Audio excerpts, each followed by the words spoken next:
तेरा राजा कानून को देखता नहीं, बेकसूरों को फांसी चढ़ाता है, मैं फांसी जाता हूँ। आप सिपाही वापस चले गए राजा के पास। राजा को आदेश किया कि राजा संत को आने से विचार कर रहे हैं, तेरा राजा दुष्ट है, बेकसूरों को फांसी चढ़ाता है, मैंने कोई गुनाह नहीं किया, मैं तो तपस्या के लिए जा रहा हूँ। तो राजा ने उठ करके और कहा कि मेरे साथ चलो। जब इंसान को सुधरने का समय आता है, आपको बुद्धि आया राजा संतों के हाथ में दिया, संतों आप पधारो मेरे लिए। अब जल गया संतों के राजा, मैं ऐसे क्योंकि मैं संत हूँ, मैं तपस्या के लिए जा रहा हूँ और तू महल में ले जा रहा, जाने की तेरा नीति क्या होगी, क्या करेगा? तो बोला मैं उत्तर देता हूँ, आप पर आ दो, आप जो भी गुनाह किया उसकी जो सजा आपने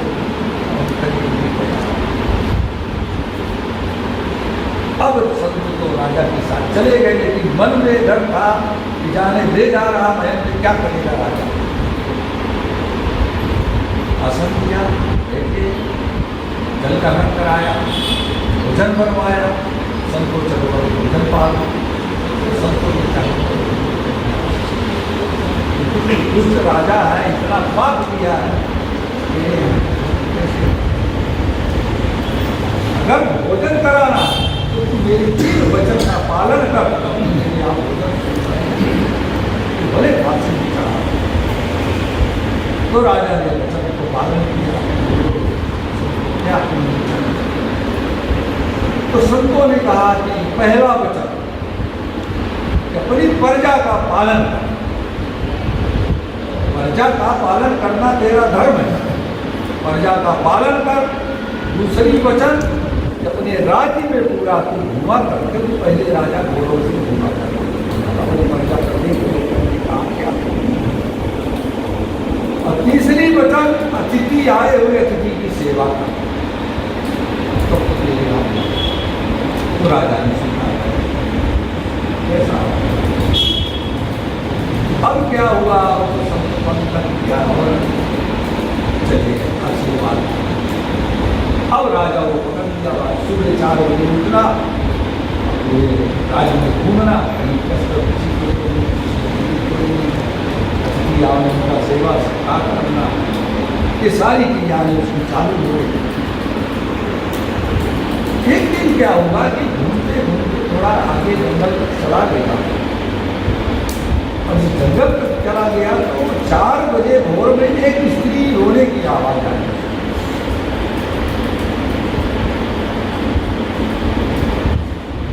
जब रोने की आवाज आई तो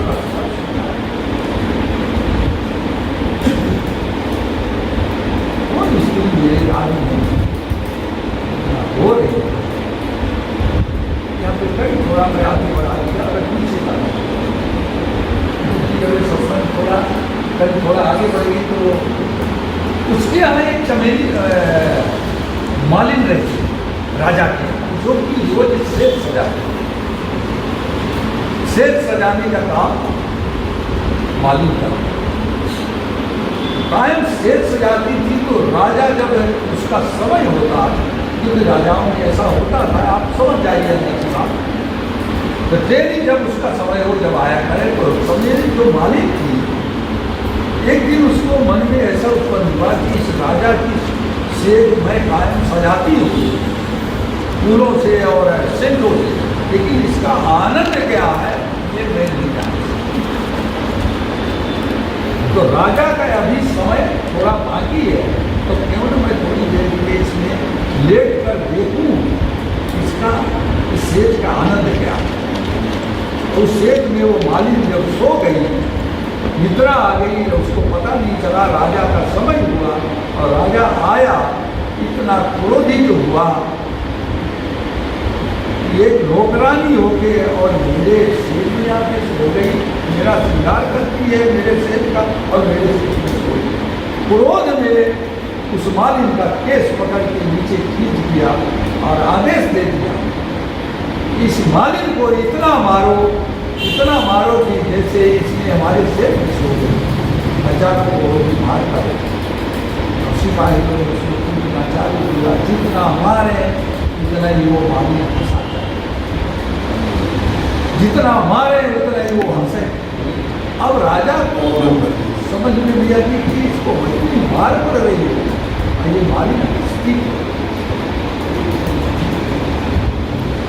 रोक लिया। राजा ने पूछा कि मालिक तुझे इतने कोड़ों की मार पड़ रही है, अब तू रोने के बाद हंस क्यों रही, वो बता क्या कारण। तब मालिक कहती राजन मैं इसलिए हंस रही हूँ कि क्षण मात्र की गलती के कारण मैं राजा के सेठ में सो गई तो हजारों कोड़ों की मार पड़ रही है, और जो राजा जिंदगी भर इतना पाप किया है, इतना मत गुजरा किया है, तो उसको कितने कोड़ों की मार पड़ेगी।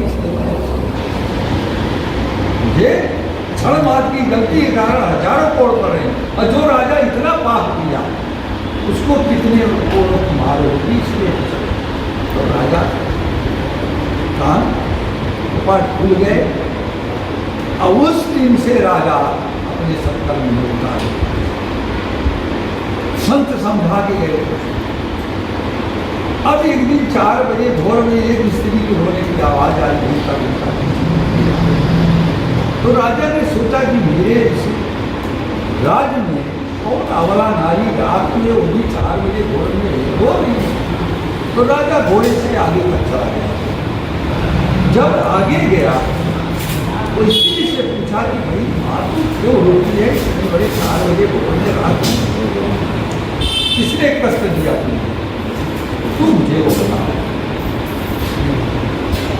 तो माता जी ने कहा कि मैं इसलिए रो रहा हूँ कि कल इस पर्वत से एक सर्प निकलेगा और मेरे इस राज्य के, क्योंकि उसको पता नहीं, इस पर्वत से एक सर्प निकलेगा और मेरे इस राज्य के राजा को डस लेगा, वो राजा हमारा मर जाएगा, इसलिए मुझे कष्ट के मारा रो रही हूँ। और उसके पास कोई पुत्र नहीं है, तो इस राजपाट को सब दूसरा राजा लेंगे, इसलिए मैं रो रही। तब राजा को ध्यान आया कि संतों ने कहा था सुबह 4 बजे तुम राज में घूमो, तो आज मैं निकला, अपनी मृत्यु को भी पता चल गया कि मेरी कल मृत्यु है। अब राजा विचार करते आ रहा कि मेरे कोई पुत्र नहीं है, अब इस राज्य का कौन अधिकारी है, पुत्री है, नाबालिग है, एक पुत्री। अब क्या करना चाहिए, मुझे कल डस लेगा, मेरी कल मृत्यु है, राजा तो दूसरा आगे सब अतिक्रमण तो कर लेगा, लूट लेगा। तो विचार करता करता उसने सोचा कि मेरी नाबालिग पुत्री है, इसका राज तिलक कल तैयारी करवा दो, जब ये बड़ी हो जाएगा इसका पति का जब विवाह होगा, इसका पति इसका वारिस होगा। ऐसा मन में सोच के आया और घोषणा करवा दिया, जोड़ी को गिरवा दिया कि कल सुबह सब जगह मैं पुत्री का राज तिलक करने जा रहा हूँ, कल मेरी इतने बजे मृत्यु। सिपाही चक्कर पड़ के राजा को दिमागी संतुलन बिगड़ा है कि क्या है, पुत्री नाबालिग है और इसका राज तिलक करने जा रहा, कहता मेरी कल मृत्यु है, क्योंकि उसने पूरा भेज दिया नहीं। अब वो चक्कर में पड़े, लेकिन राजा का हुक्म पूरे गाँवों में सभी राज्य में दूरी कि कल राजा महाराजा सभी पधारे, अपने बच्ची का राज तिलक करने जा रहे। तो जिस पर्वत से सर्प को आना था उस पर्वत ने आदेश दे दिया कि यहाँ से लेकर उस पर्वत के जहाँ तक उसकी गुफा है वहाँ तक फूलों का हार बिछाया जाए, सेंट डाला जाए, या दूधों का डोले रखे जाए, स्वागत। हम लोग कह नहीं सके, लेकिन मन में लागी ये क्या राजा को अगर सर्प आ रहा तो उसको भरवाने की चेतना करें, लेकिन ना कि उसकी स्वागत की। लेकिन उनका हुक्म बिछाया गया, सब किया गया। इधर राजा ने एक शब्द कहा था संतों ने, क्रोध में शांति रहे। क्रोध भी आपके लिए हानिकारक है। क्रोध कभी नहीं करना चाहिए। क्रोध में कुछ भी आप कर सकते हैं। क्रोध इतना होता है, क्रोध तो अच्छे अच्छों को साफ रहा। तो राजा ने आदेश दे दिया कि बच्ची को सुबह इसको जो राजाओं का आभूषण है उसको पहनाया जाए। तो बच्ची को अंदर ले जा करके राजा का कपड़े पहना रहे थे। पहनाने के बाद वो बच्ची अपनी माँ के खुशी से मारा कि मेरा राजतिलक हो गया, तो गले में जाके लिपट गई। और राजा गया अंदर किसी कार्य के लिए। जब कार्य के लिए गया तो देखा उसको वो ध्यान नहीं था, मेरी पुत्री को आभूषण राजा का पहना दिया, वो किसी की मारा माँ के गले में। लेकिन पीछे से देखा कि कोई राजा मेरी पत्नी रानी के साथ लिपटा हुआ है। संदेह मेरा पत्नी के साथ ये कोई राजा आके ये का घुस गया और लिपटा हुआ है, उसको ऐसा दृश्य आप देखेंगे तो क्रोध चाहे कोई भी कहे। राजा तो क्रोध में उठा दिया तलवार का, दोनों को सर कर। मेरी रानी तो अभी रानी नहीं है, ये तो मेरे साथ ऐसा कर रही है, वो राजा है। और गया क्रोध में, जब नजदीक पहुंचा तो थोड़ी सा शब्द मिले। संतों ने कहा था क्रोध में शांत रहना, इसलिए आई तो क्रोध तो ठंडा करके काट दिया और ऐसे किया क्रोध, और पकड़ा पीछे से नीचे दिया, जैसे देखता है कि मेरी पुत्री है। और याद आया कि संतों ने कहा था क्रोध में शांत रहना, इसलिए अगर क्रोध में तो मैं अपनी पत्नी और बेटी को नहीं। अब टाइम हो गया नाग देवता का निकलने का। अब राजा सुए आके प्रजा सारी सभी आके बैठ गए। सब विचार में पड़ गए राजा को क्या हुआ, क्या सबकी समझ के बाहर कि सब प्यार है, नाग देवता है, उनको बचने के लिए न उनकी कोई व्यवस्था और फूलों का हार भी छुपा दिया, ये सब कर दिया। ये सब धर्म संकट में पड़े ये लोग। जब नाग देवता उस गुफा से निकले हैं राजा को दसने के लिए, और बाहर आके देखते हैं मेरे इतनी स्वागत राजा, मैं उसका काल बन के जा रहा हूँ दसने के लिए, और ये राजा मेरी इतनी बड़ी स्वागत फूलों का हार सेंट और दूध रखा। अब मुझे आदेश दिया गया है राजा को दसने के लिए, क्योंकि पापी पाप बहुत किया था। लेकिन नाग देवता उसी को स्वागत स्वीकार करते हुए महल के चलेंगे। और जाके जैसे राजा ने देखा, प्रजा ने देखा, विशाल पांच मन के नाग सब खड़े हो गए, हाथ जोड़ के और राजा को हाथ जोड़ के नाग देवता पहुंच गए हैं, ठीक आसन जमा करके मन खड़े हो गए। कुछ देर तक तो मन आगे नहीं कोई बच्चा बोले, नहीं तो राजा बोले, हाथ जोड़े खड़ा। तब नाग देवता ही बोले कि राजा मैं तो तेरा काल बन के आया तुझे दसने के लिए, और तुमने मेरी इतनी स्वागत की, फूलों का हार बिछाया, दूधों का कटोरा रखा, सेंट बिछवाया, मैं तेरा काल बन के आया हूँ, तुझे तो मुझे मरवाना चाहिए। तो राजा ने कहा नाग देवता मैं तो कुछ नहीं जानता, आप तो अपना कर्म करो, क्योंकि मैंने जीवन में बहुत पाप किया, आप तो अपना कर्म करो, मुझे कुछ नहीं। तो नाग देवता ने सीधे कहते हैं राजा क्योंकि भूल को सुधार लेना, कर्म को प्रायश्चित करना, यही इंसान का।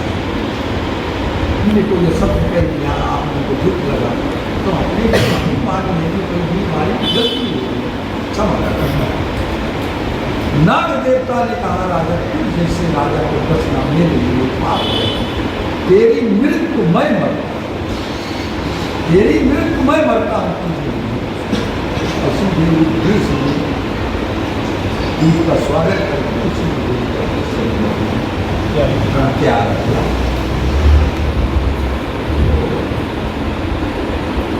सब ने कहा और राजा ने कहा कि मैंने एक दुश्मन है ना, अपने से दुश्मन जो होता है उसको ऊंचा समझ, उसको कहते और मैं कुछ लाऊं।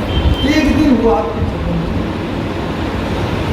राजा ने सोचा, सबको कहा था किसी की स्वागत करना, तो मैंने एक नाग की एक दुश्मन की स्वागत किया तो उसने हमारे मेरा कुछ नहीं। खुदा